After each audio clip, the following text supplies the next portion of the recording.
नमस्कार दोस्तों, आप सभी का आज के इस नए वीडियो में एक बार फिर से स्वागत है। दोस्तों, पिछले कुछ दिनों से हम भारत और चीन के जो सीमा विवाद है उसके बारे में सुन रहे थे, लेकिन अभी इस वक्त नेपाल से रिपोर्ट आ रहा है कि नेपाल के कुछ जो लैंड है, कुछ ज़मीन है, वो चाइना ने कब्जा कर लिया है। अब इस बात में कितनी सच्चाई है, या फिर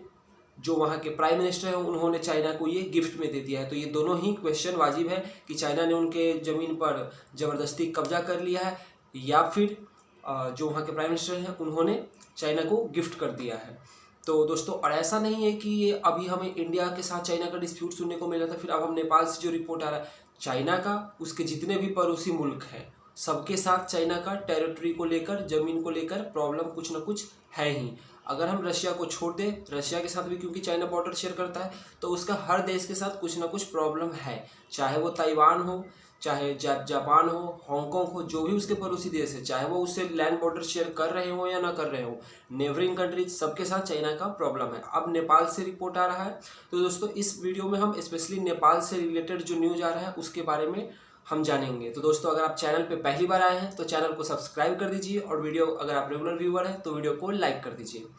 दोस्तों, अभी नेपाल से क्या न्यूज़ निकल के आ रहा है ये जानने की कोशिश करते हैं, पर इससे पहले वहाँ नेपाली कांग्रेस के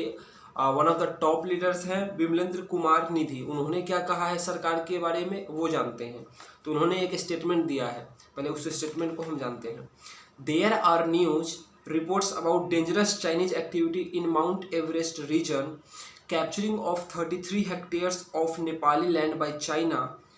इन Humla, Rasuwa, Sindhupalchok, capturing the Rui village in Gorkha. किसने कहा है? तो नेपाली कांग्रेस के टॉप लीडर विमलेंद्र कुमार निधि, वहाँ नेपाल के ये नेपाली कांग्रेस जो वहाँ की कांग्रेस पार्टी है, वहाँ के टॉप लीडर माने जाते हैं। उन्होंने ऐसा कहा है कि कुछ रिपोर्ट निकल के आ रही है कि जो चाइनीज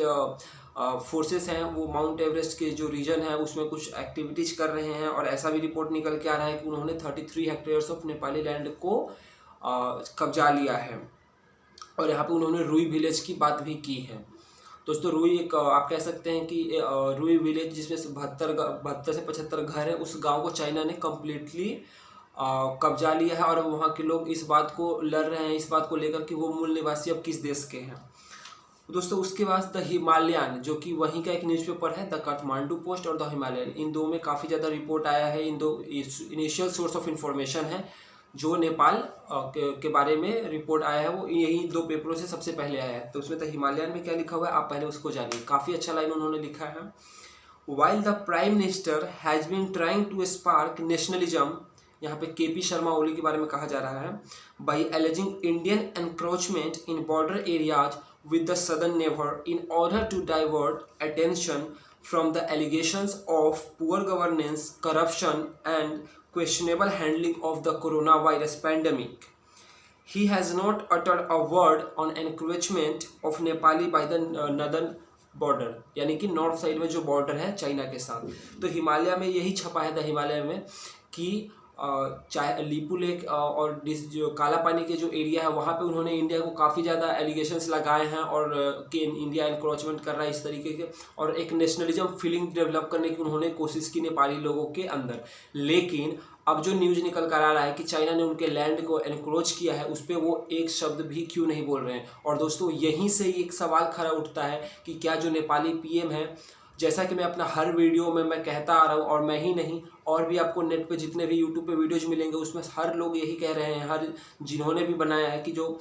अभी जो वहाँ की कम्युनिस्ट पार्टी है, जो सरकार है नेपाल की, वो अब टोटली कंट्रोल किया जा रहा है चाइनीज कम्युनिस्ट पार्टी के द्वारा। तो शायद ये भी एक संभावना हो सकता है कि हम जिस रिपोर्ट की बात कर रहे हैं जो काठमांडू पोस्ट में या फिर द हिमालयन में छपा है कि चाइना ने कब्जा कर लिया, वो शायद कब्जा ना किया हो, केपी शर्मा ओली ने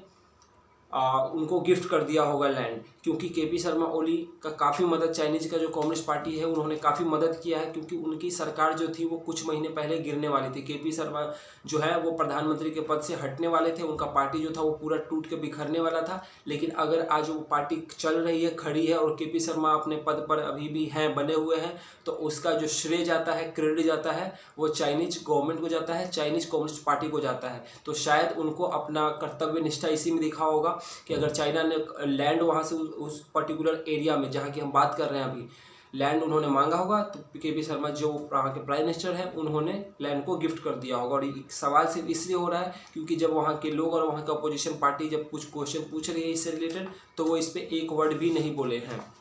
दोस्तों ये पॉसिबल नहीं है कि किसी देश का लैंड जो है वो कोई दूसरा जो फॉरेन कंट्री है वो कब्जा कर ले और वहाँ का प्राइम मिनिस्टर कुछ ना बोले। अब दोस्तों यहाँ पर चाइना कब्जा किया है, इससे पहले हम चाइना का एक 5 फिंगर प्लान को जानते हैं। दोस्तों लोबसांग सांगे ये जो है तिब्बतियन प्रेसिडेंट है, इन्होंने चाइना के 5 फिंगर प्लान के बारे में बताया है लोगों को। उनका कहना है कि जब 1950s में तिब्बत को जब उन्होंने कब्जा किया था तो उन्होंने कहा था कि तिब्बत जो है चाइना के जो कम्युनिस्ट के जो पार्टी के जिन्होंने स्थापना किया था माओ, तो उन्होंने कहा था कि चाइना के राइट हैंड का जो तिब्बत है वो पाम है और उसके 5 फिंगर्स हैं। तो जब तिब्बत को उन्होंने कब्जा कर लिया था फोर्सफुली, तो उन्होंने कहा था कि पाम को तो हमने कब्जा कर लिया, अब हमारे जो 5 फिंगर्स है उसको हम बाद में देख लेंगे, बाद में इसको हम अपना कब्जा कर लेंगे। और वो 5 फिंगर्स क्या है उसको हम जानते हैं। पहला फिंगर दोस्तों लद्दाख, दूसरा है नेपाल, तीसरा भूटान, चौथा सिक्किम और पांचवा अरुणाचल प्रदेश। अब दोस्तों यहाँ पे नोटिस करने वाली बात ये है कि आप अभी देखिए लद्दाख में भारत और चीन के बीच में विवाद चल रहा है। नेपाल अभी जैसा कि आपको रिपोर्ट में पता चल रहा है कि नेपाल के लैंड को कैप्चर करने की कोशिश कर रहा है चाइना। तीसरा भूटान, अगर दोस्तों आपको डोकलाम वाला इशू याद है तो आप समझ सकते हैं कि यहाँ पे भूटान क्यों 5 फिंगर में से 1 ऑफ द फिंगर है। उसके बाद है सिक्किम। दोस्तों सिक्किम को हमेशा से ही चाइना कहा है कि हमारा पार्ट है। और पांचवा जो है और लास्ट फिंगर है वो है अरुणाचल प्रदेश। तो दोस्तों अरुणाचल प्रदेश के बारे में भी आप सभी जानते ही हैं कि चाइना उसको क्लेम करता है कि ये हमारा टेरिटरी है। तो दोस्तों ये 5 फिंगर प्लान जो है वो चाइना का कम्युनिस्ट पार्टी का बहुत ही पुराना और बहुत बड़ा प्लान है, ऐसा लोबसांग सांगे भी कहते हैं जो कि तिब्बतियन प्रेसिडेंट हैं। अब दोस्तों चाइना ये करता क्यों है? चाइना जो है वहाँ अपने लोगों से जो चाइनीज कम्युनिस्ट पार्टी के जो लीडर्स हैं वो अपने लोगों से यही बताते हैं कि हमारे साथ काफ़ी बुरा व्यवहार किया गया है। जब यहाँ पे कम्युनिस्ट की सरकार नहीं थी हमसे बहुत सी ज़मीन जो है वो छीन लिया गया था। चाहे वो जापान को क्रिटिसाइज करते हैं कि कुछ हमारी जो ज़मीन है वो जापान ने ले ली है, कुछ वो कहते हैं कि यूएस ने हमारी कुछ ज़मीन को ले लिया, तो कभी वो कहते हैं कि इंग्लैंड जो ग्रेट ब्रिटेन है उसने हमारी ज़मीन को लिया। तो दोस्तों वो लोगों के बीच में यही कहते हैं कि बर्मा भी हमारा है, नेपाल भी हमारा है, तिब्बत भी हमारा है, अरुणाचल प्रदेश भी हमारा है वगैरह, भूटान भी हमारा है। अपने लोगों के बीच में वो यही कहते हैं। लेकिन अगर कंट्री टू कंट्री का डिप्लोमेट का बात आता है तो नेपाल को भी कंट्री मानते हैं, भूटान को भी कंट्री मानते हैं, पर अपने लोगों के बीच में ये इस तरीके से फैलाते हैं कि ये सारे हमारे ही पार्ट थे, ये हमसे छीन लिया गया है कभी ना कभी किसी न किसी कंट्री द्वारा, और इसीलिए वो एक्सपैंड करते हैं और उन सभी को वो वापस लेना चाहते हैं। तो दोस्तों यहाँ पे क्या इंडिया के लिए भी कुछ थ्रेट है? अगर नेपाल का वो चाइना अगर एरिया जो लैंड है वो कैप्चर कर रहा है तो क्या इंडिया के लिए यहाँ पर कुछ थ्रेट है क्या? तो दोस्तों इंडियन गवर्नमेंट जो है वो इस इशू पे चुपचाप से नज़र रखी हुई है। अभी इंडिया की तरफ से ऐसा कोई ऐसा कमेंट नहीं, स्टेटमेंट नहीं दिया गया है इस इशू को लेकर, लेकिन इंडिया अभी जो इवैल्यूएट कर रहा है कि क्या इस बात में कितना दम है, चाइना कितने एरिया को कैप्चर किया है अभी नेपाल का, किस साइड से कर रहा है, क्या नेपाल के उस बॉर्डर एरिया से कर रहा है जो कि इंडिया से टच हो रहा है कि, तो ये सब पे अभी इंडिया जो है वो काफ़ी ज़्यादा इवैल्यूएट करने में लगा हुआ है और अभी तक कोई स्टेटमेंट नहीं दिया है। लेकिन दोस्तों अगर इस बात में सच्चाई है और अगर जितना रिपोर्ट निकल के आ रहा है, न्यूज़ आ रहा है कि कैप्चर कर लिया है और अगर वो इंडिया से काफ़ी करीब होगा तो इंडिया के लिए काफ़ी ज़्यादा थ्रेट सिक्योरिटी माना जा सकता है। और दोस्तों यहाँ पर बात ये भी है कि सरकारें तो आती जाती रहती हैं। अभी नेपाल की जो कम्युनिस्ट गवर्नमेंट है वो अभी टोटली कंट्रोल किया जा रहा है चाइनीज कम्युनिस्ट पार्टी द्वारा। लेकिन दोस्तों जब वहाँ सरकार बदलेगी और जब वहाँ की सरकार जो है अगर उनको फिर इंडिया का हेल्प चाहिए होगा उस इशू को सॉल्व करने के लिए, तो फिर इंडिया को भी यहाँ पे प्रॉब्लम आ जाएगा। और दोस्तों ऐसा नहीं है कि अभी जो हम सिर्फ वहाँ के लोग हैं वो चाइना के कंट्रोल में नहीं आए हैं, अभी जो वहाँ की कम्युनिस्ट पार्टी है वो चाइना के कंट्रोल में आ गई। तो हम वहाँ के लोगों को नहीं कह सकते हैं कि वो एंटी इंडिया हैं या फिर जो है वो चाइना को सपोर्ट कर रहे हैं। तो ऐसा सच कुछ नहीं है, सिर्फ जो कम्युनिस्ट पार्टी है उन्होंने वो ऐसा कर रहे हैं। अब दोस्तों जब 1960s में इंडिया और चाइना के बीच में वॉर हुआ था तो उस वॉर के टाइम में नेपाल ने एक सर्वे किया था और उन्होंने अपने जो बॉर्डर है उसको सिक्योर करने के लिए उन्होंने अपने सर्वे में कुछ पिलर्स दोनों साइड उन्होंने गाड़ दिए थे, इंडिया के साइड भी और चाइना के साइड भी। तो चाइना से जो उनके बॉर्डर है तो जो कि 1414 किलोमीटर का बॉर्डर, काफ़ी लंबा बॉर्डर है, शेयर करता है नेपाल।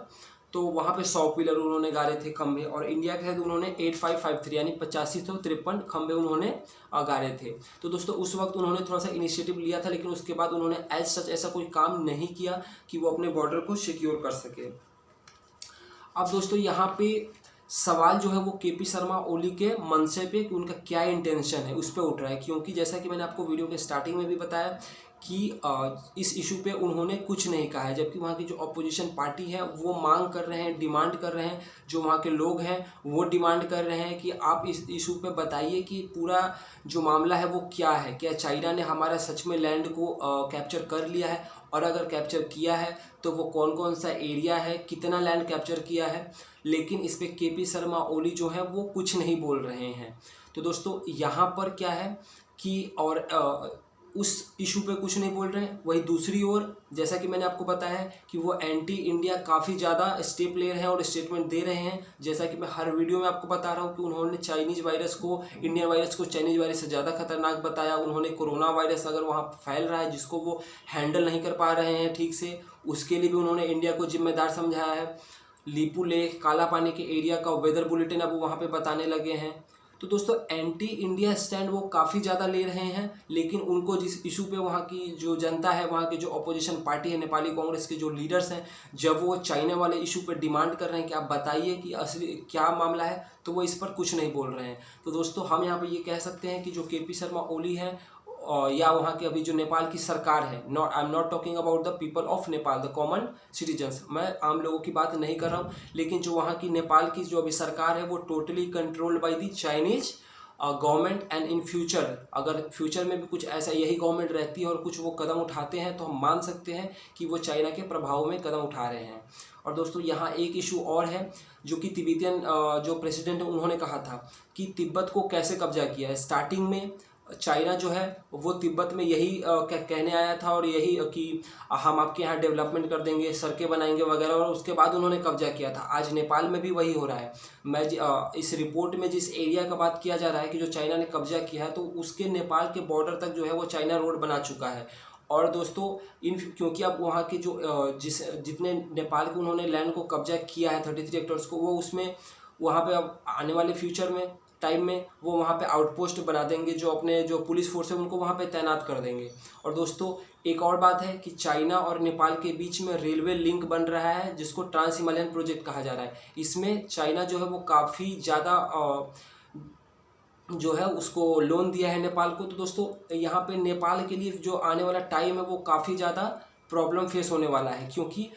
इतना सारा लोन लेने के बाद जब ये प्रोजेक्ट बन जाएगा इससे कोई बहुत ज़्यादा फ़ायदा नहीं होगा नेपाल को, लेकिन हाँ वो कर्ज में ज़रूर आ जाएगा। और दोस्तों चाइना का जो डेप्ट डिप्लोमेसी मैंने एक वीडियो में बताया था उसमें नेपाल भी फंस सकता है अगर अभी से भी जो वहाँ की सरकार है, केपी शर्मा ओली जो कि वहाँ के प्राइम मिनिस्टर हैं, अगर वो अभी न्यूट्रल अप्रोच नहीं रखते हैं, अगर वो चाइना के जाल में अगर फंसते चले जाते हैं, तो ये नेपाल के लिए काफ़ी ज़्यादा आने वाला जो टाइम होगा वो काफ़ी ज़्यादा मुसीबत भरा होगा वहाँ के लोगों के लिए। क्योंकि कोई भी एक ऐसा देश जो कि कर्ज में हो तो वहाँ के लोग ठीक से नहीं रह सकते हैं। और इसका सबसे बड़ा एग्जांपल जो है आप पाकिस्तान को समझ सकते हैं कि वहाँ के आम लोगों को भी कितना परेशानी होती है, क्योंकि वहाँ की जो सरकार है, वहाँ की जो जीडीपी है, इकोनॉमी है, वो सब कर्ज के पैसे से चलता है। तो दोस्तों इस वक्त नेपाल का भी कुछ हालत वैसा ही बनता जा रहा है। और दोस्तों यहाँ पर नेपाल को सीख लेना होगा पाकिस्तान से, यहाँ पे नेपाल को सीखना होगा श्रीलंका से कि कैसे श्रीलंका ने अपना एक बहुत ही important strategic port Hambantota port जो है वो चाइना के हाथों खो दिया। तो दोस्तों यहाँ पे जो है अब नेपाल के लोगों को यहाँ पे आवाज़ उठाना होगा, सरकार से पूछना होगा कि जो रिपोर्ट आ रही है उसमें कितनी सच्चाई है, और अगर सच्चाई है तो आप यहाँ पे कोई स्टेप क्यों नहीं ले रहे हैं, आप स्टेटमेंट क्यों नहीं दे रहे हैं। नहीं तो दोस्तों आने वाला जो टाइम है वो नेपाल के लिए तो मुसीबत भरा होगा ही होगा, साथ में इंडिया के लिए भी होगा, क्योंकि इंडिया जो है वो नेपाल का एक बहुत ही अच्छा दोस्त रहा है काफ़ी टाइम से, पुराने टाइम से। और अभी भी इंडिया ने ऐसा कोई स्टेटमेंट नहीं दिया है जिससे कि नेपाल के फीलिंग्स को ठोकर पहुंचा हो, या नेपाल को कुछ यानी कि एंटी नेपाल इंडिया ने अभी तो कुछ ऐसा स्टेटमेंट नहीं दिया है। और इंडिया अभी पेशेंसली काफ़ी धैर्य से इन सभी इशू को देख रहा है। चाहे नेपाल काला पानी और लिपू लेक वाले इशू पे इंडिया को एंटी इंडिया स्टेटमेंट दे रहा है, उस पर भी इंडिया ने ऐसा जैसा कुछ नहीं कहा है। और अभी जो इशू है उसको तो इंडिया इवेलुएट कर रहा है, ठीक से जाँच कर रहा है, देख रहा है कि क्या इसमें कितनी सच्चाई है या किस तरीके की जो न्यूज़ आ रही हैं उसको इवैल्यूएट कर रहा है। तो दोस्तों आने वाला टाइम जो है अगर इस बात में सच्चाई होगी और नेपाल के लैंड को कैप्चर करता है चाइना, तो ये इंडिया के लिए भी काफ़ी ज़्यादा थ्रेट सिक्योरिटी हो सकता है। तो दोस्तों ये वीडियो कैसा लगा आप कमेंट करके ज़रूर बताएं। और दोस्तों इस इशू पे अगर कुछ नया अपडेट आता है तो अपडेटेड वीडियो भी मैं लेकर आऊँगा, जो इसमें नया न्यूज़ आया होगा उसको कवर करेंगे। और दोस्तों वीडियो कैसा लगा आप कमेंट करके बताइए, और अगर चैनल पर पहली बार आया है तो चैनल को सब्सक्राइब कीजिए, वीडियो को ज़्यादा से ज़्यादा शेयर कीजिए। तब तक के लिए दोस्तों बाय बाय।